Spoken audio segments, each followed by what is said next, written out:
Welcome to headline story time. Video like பண்ணுங்கள், நம்ம சேனலை சப்ஸ்கிரைப் பண்ணிக்கோங்க. போன வீடியோவில் இதோட முடிச்சிருப்பேன் அப்படின்னா, இளவரசி போயிருப்பா. அவள் போன திசையில் அவள் காணணுன்னு ஹீரோயினும் அவளை தேடி போயிருப்பா. இப்போ அப்படி நம்ம டீமில் உள்ள மற்றவங்களை காமிக்கிறாங்க. அங்கே சூப்பர் ரெடி ஆயிடுது. உடனே ஹீரோ சொல்கிறான், இந்த மாதிரி இளவரசியும் ஹீரோயினும் வெளியே இருக்காங்க, அவங்கள கூட்டிகிட்டு வாங்க அப்படின்னு ஷாங்கேன்ட்ட சொன்னதும் சரின்னு ஷாங்கேன் வெளியே போயிடுறா. இப்போது ஹீரோக்கும் இளவரசருக்கும் அந்த லேடியோட பொண்ணு சூப் எடுத்துகிட்டு போய் கொடுக்குறா.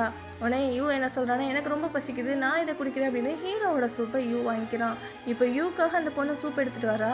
ஹீரோவோட சூப்பை யூ குடிக்கிறத பார்த்துட்டு அந்த பொண்ணோட ஃபேஸ் மாறுது. இதை ஹீரோவும் கவனிக்கிறான். இப்போ அந்த பொண்ணுக்கிட்ட ஹீரோ கேட்குறான், உனக்கு சண்டை போட தெரியுமா அப்படின்னு. உடனே அந்த பொண்ணு சொல்கிறா, சேச்சா நான் நார்மலான பொண்ணு, எனக்குலாம் சண்டை போடவே தெரியாது அப்படின்னு சொல்கிறான். ஆனால் யூ வேற வாயை வச்சுட்டு சும்மா இல்லாமல், ஆமாம் அழகான பொண்ணுங்களுக்குலாம் சண்டை போடவே தெரியாது அப்படிங்கிற மாதிரி சொல்கிறான். ஆனால் ஹீரோ இதை நம்பலை. ஹீரோக்கு சந்தேகமாக இருக்கு இல்லையா, ஏய் நில்லு உண்மையை சொல்லு அப்படின்னு ஹீரோ அந்த பொண்ணுகிட்ட கேட்கும்போதே இங்கே மற்றவங்க எல்லாரும் மயக்கம் போட்டு விழுந்துடுறாங்க. ஏன்னா எல்லாருமே இந்த சூப்பை குடிச்சிருப்பாங்களே அதனால்.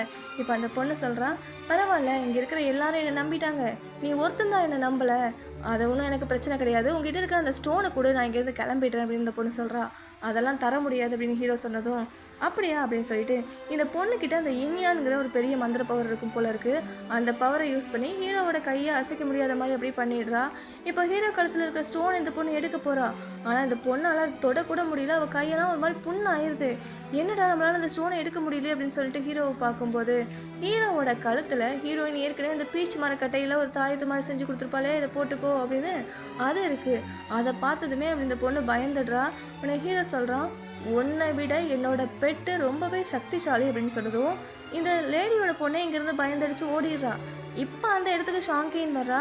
என்ன ஆச்சு அப்படின்னு ஹீரோ கேட்கும்போது, இந்த மாதிரி ஹீரோயினையும் இளவரசியும் எங்கே தேடி பார்த்தாலும் கிடைக்கலன்னு சொன்னதும், அப்படியா சரி இங்கே இருக்கிறவங்களாம் நீ பார்த்துக்கோ, அவங்க 2 பேருக்கும் ஆபத்து, நான் போய் காப்பாற்றுறேன் அப்படின்னு ஹீரோ வெளியே போகிறான். இப்போ அப்படியே இளவரசியை காமிக்கிறாங்க. அவள் நடந்துகிட்டே இருக்கா. ஆனால் எங்கே நடந்து போனாலும் ஒரே இடத்துல வந்து நிற்கிற மாதிரியே இருக்குது. இளவரசி ரொம்ப பயப்பட ஆரம்பிச்சிடா, என்னடா ஒரே இடத்துல இருக்குமே அப்படின்னு. அந்த இடத்துக்கு அந்த லேடியோட அசிஸ்டன்ட் வந்து இளவரசியை தாக்கி அங்கேருந்து தூக்கிட்டு போயிடுறான். இப்போ கொஞ்ச நேரம் கழிச்சு தான் அந்த இடத்துக்கு ஹீரோயின் வர்றா. ஹீரோயின் கீழே இருந்து இளவரசியோட அந்த கொண்ட ஊசி எடுக்கிறா. இப்போ அதை ஸ்மெல் பண்ணி பார்த்துட்டு அப்படியே சுற்றி எல்லா இடத்துலையும் ஹீரோயின் ஸ்மெல் பண்ணி பார்க்குறா. அப்போ தான் யாரும் அங்கே இருக்கிற மாதிரி ஹீரோயினுக்கு ஃபீல் ஆனதும் அந்த பக்கம் பார்த்தா அந்த லேடியோட பொண்ணு உட்காந்து அழுதுட்டு இருக்கா. உடனே ஹீரோயின் கிட்ட போய், உனக்கு என்னாச்சு, ஏன் அழுதுட்டு இருக்கு அப்படின்னு கேட்கும்போது, இந்த மாதிரி நாங்கள் எல்லாரும் அந்த டென்ட்டில் இருக்கும்போது யாரோ வந்து எங்களை அட்டாக் பண்ணாங்க, அதனால் நான் பயந்து ஓடி வந்துட்டேன் அப்படின்னு அந்த பொண்ணு நடிச்சிட்டு இருக்கா. இதை கேட்டுட்டு ஹீரோயின் சொல்கிறா, நீ பயப்படாத, ஹீரோ வந்து ரொம்பவே திறமைசாலி, அவன் நம்மளை கண்டிப்பாக காப்பாற்றுவான், நீ எதை பற்றியும் கவலைப்பட தேவையில்லை, இப்போ இளவரசியை காணும், நம்ம 2 பேரும் அவளை தேடி போகலாம் அப்படின்னு சொல்லிட்டு இருக்கும்போது ஹீரோயின் அந்த பொண்ணு கையில் இருக்க காயத்தை கவனிக்கிறா. இந்த காயமா உனக்கு எப்படி அப்படின்னு சொல்லி ஹீரோயின் யோசிச்சுட்டு இருக்கும்போது ஹீரோயின் மூஞ்சில் ஏதோ ஒரு பவுடர் தூக்கி அந்த பொண்ணு போட்டுறா. உடனே ஹீரோயினும் மயக்கம் போட்டு விழுந்துடுறா. இப்போ அந்த பொண்ணு உருவத்தை மாற்றி நிற்கிறா. அவள் தான் அந்த லேடி. சமைக்கும் போது கொஞ்சம் நேரத்துக்கு அந்த பொண்ணு காணாமல் போயிருக்கும் இல்லையா, அப்போவே ஆள் மாறாட்டம் நடந்திருக்கு. இவன் உருவத்தை சேஞ்ச் பண்ணிட்டு அந்த லேடி தான் அங்கே இருந்திருப்பா போல இருக்கு. இப்போ ஹீரோயின் வேற மயக்கம் போட்டு கிடக்குறாளா. இப்போ இந்த லேடி ஹீரோயினை தூக்கிட்டு போய் அவன் இடத்துல கட்டி வச்சிருக்கா. ஹீரோயின் கண்ணு முடிச்சதும், நீ தான் அந்த லேடி டூவா அப்படின்னு கேட்குறா. ஆமாம் நான் தான், என்னை விட உங்ககிட்ட அந்த இன்யான் பவர் ரொம்ப அதிகமாக இருக்கும் போலையே, அது எப்படி நான் ஒருத்தி இருக்கும்போது உங்ககிட்ட இருக்க முடியும் அப்படின்னு சொல்லிட்டு ஹீரோயின் கழுத்தில் இருக்க அந்த 2 கல்லையும் அவள் எடுத்துடுறா. அது என்னோட ஸ்டோன், என்கிட்ட கூட அப்படின்னு ஹீரோயின் கத்துறா. இது உன்னோட ஸ்டோனா, நான் பல வருஷமாக இந்த ஸ்டோன்ஸை தேடிட்டு இருக்கேன், இது என்னோடது, எனக்கு வேணும் அப்படிங்கிற மாதிரி இந்த லேடி சொல்லிட்டு இருக்கா.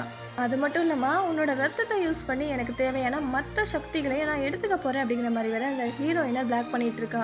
அதாவது பிளாக்மெயில் பண்ணிட்டு இருக்கா அந்த லேடி.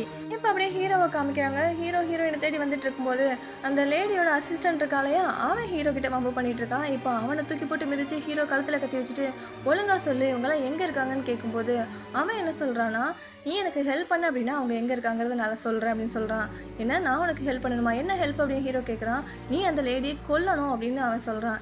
அவங்கள கொல்லணுமா, இதெல்லாம் நான் எப்படி நம்ப முடியும் அப்படின்னு ஹீரோ கேட்கும்போது, ஆமாம் நீ அந்த லேடியை கொல்லணும், கொன்னா மட்டும்தான் மற்றவங்கள காப்பாற்ற முடியும். அந்த லேடி வருஷம் 10 பொண்ணுங்களை தத்தெடுப்பாங்க இல்லையா, அவங்கள இங்கே கொண்டு வந்து பலி கொடுத்து அவங்க ரத்தத்து மூலமாக அவளோட இன்யான் பவரை அவள் அதிகமாக்கிக்கிட்டே போயிட்டுருக்கா. அது மட்டும் இல்லாமல் அந்த 5 கலர் கல்லையும் தேடி கலெக்ட் பண்ணி அது கூட இந்த ரத்தத்தெல்லாம் வச்சு பூஜை பண்ணும்போது அளவில்லாத சக்தி அவங்களுக்கு கிடைக்கும். அதுக்காக தான் இவன் இத்தனையும் பண்ணிகிட்டு இருக்கா. அது மட்டும் இல்லாமல் இப்போ ஹீரோயினையும் இளவரசியையும் கூட அதுக்காக தான் அவள் கடத்திட்டு போயிருக்கா. நீ அந்த லேடியை கொன்னா மட்டும்தான் அவங்க உனக்கு கிடைப்பாங்க அப்படின்னு அந்த அசிஸ்டன்ட் சொல்கிறான். இதை கேட்டுட்டு ஹீரோவும் அங்கேருந்து வேகமாக கிளம்புறான். இப்போ அப்படியே கட் பண்ணி இளவரசரை காமிக்கிறாங்க. அவர் இப்போ தான் கண்ணு முழிக்கிறாரு. முழிச்ச உடனே ஷாக்கின்ட்டு என்ன ஆச்சுன்னு கேட்கும்போது இளவரசியையும் ஹீரோயினையும் காப்பாற்ற வெளியே போயிருக்கான்னு சொன்னோன்னே இளவரசனும் கிளம்புறான். இல்லை இப்போ போகாதீங்க அப்படின்னு சொன்னாலும் இளவரசன் கேட்கல, அங்கேருந்து கிளம்புறான். இப்போ அப்படியே ஹீரோவை காமிக்கிறாங்க. ஹீரோ தேடிட்டே வரும்போது ஒரு இடத்துல ஹீரோயின் நிற்கிறா. உடனே கிட்ட போய் உனக்கு ஒன்றும் இல்லைல்ல, நீ நல்லா இருக்கல அப்படின்னு ஹீரோ கேட்குறான். ஆனால் அங்கே நிற்கிறது ஹீரோயின் கிடையாது, அந்த லேடி தான் உருவத்தை மாற்றிட்டு நிற்கிறா. உடனே அந்த லேடியும் அந்த கல்லை தொடுறதுக்காக போகிறா. ஆனால் ஹீரோ கையை தட்டி விட்டுட்டு உனக்கு எந்த பிரச்சனையும் இல்லைல்ல, ஏன்னா இங்கே நிறைய பொண்ணுங்களை கடத்தி அவங்க ரத்தத்தை யூஸ் பண்ணுறதா அந்த அசிஸ்டன்ட் சொன்னா அப்படின்னு சொன்னோன்னே இங்கே ஹீரோயினோட ஃபேஸே மாறுது. இதை ஹீரோ கவனிச்சிடறான். இவன் ஃபேஸ் ஏன் மாறுது அப்படின்னு யோசிச்சுட்டு பக்கத்தில் இருக்க ஒரு புல்லை எடுத்து ஹீரோயின் முன்னாடி இப்படி ஆட்டி ஆட்டி காமிக்கிறான். ஆனால் இதுவே ரியலான ஹீரோயினாக இருந்தால் கண்டிப்பாக அந்த புல்லை பிடிக்க போவான் இல்லையா. ஆனால் எந்த ரியாக்ஷனும் இல்லைன்னொன்னே ஹீரோ கரெக்டாக கண்டுபிடிச்சிடறான். யார் நீ அப்படின்னு வால் எடுத்துகிட்டு நிற்கிறான். உடனே ஹீரோயின் உருவத்தில் இருக்கிற அந்த லேடி அவளோட ஒரிஜினல் உருவத்துக்கு வந்துடுறா.